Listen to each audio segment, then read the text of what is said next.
It's been a busy week. It's been quite exciting. And I have to say, it's the first time since I've been in the Lords that I felt like I was doing some real politics. It almost happened accidentally in a bill that nobody thought was going to cause much of a fuss, the maternity leave bill. First thing to notice is it's extraordinary what happens in politics behind the scenes. This is a bill that's been designed because one government senior minister is pregnant, and it dawned on them that she couldn't get maternity leave. So because Suella Braverman wants maternity leave, they've got a new piece of legislation in.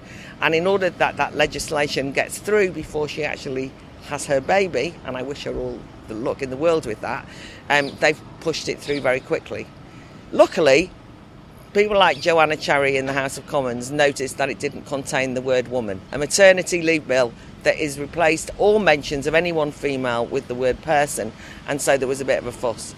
I put myself down to speak and was very anxious about the fact that I was going to be on my own. I expected that I was going to be booed and dragged out of the chamber. I think as I looked round, it became obvious that everybody who spoke, I think 36 out of 38 peers who spoke, actually said this is ridiculous and fought for women's rights.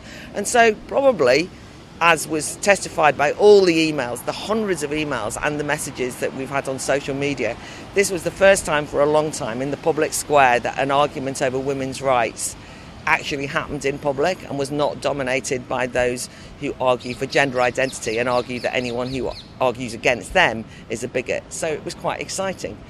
That was the second reading. Today is the big day, because today is the day that the amendments to replace person with woman will go to a vote, and the final part of the bill will go through. And I said in my first speech that it was a bit like being at NUS conference, when you get involved in all these gender politics. But actually it has felt like being a student activist again, because there's been pre-caucuses, caucuses, debrief caucuses, and although it's been a bit much and endless emails, it's actually felt like a group of people, fantastic, that's a cross-party, with people like Estelle Morris, Philip Hunt, Lord Young, Robert Winston from the Labour Party, loads of Tories and so on, and independents like myself, Kate Hoey, and various other people. I mean, it's been quite important, I think, working together on working out how we could really shine a light on what's happening in relation to the debate on those people who dub anyone who disagrees as transphobic. So we'll see how the vote goes today. But, for the first time I felt a bit relevant.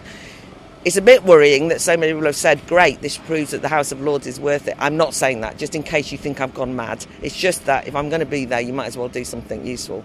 The other thing is that today's a bit historic for me, because it's the first time that I am actually asking the Minister a question in the question time. My question was selected.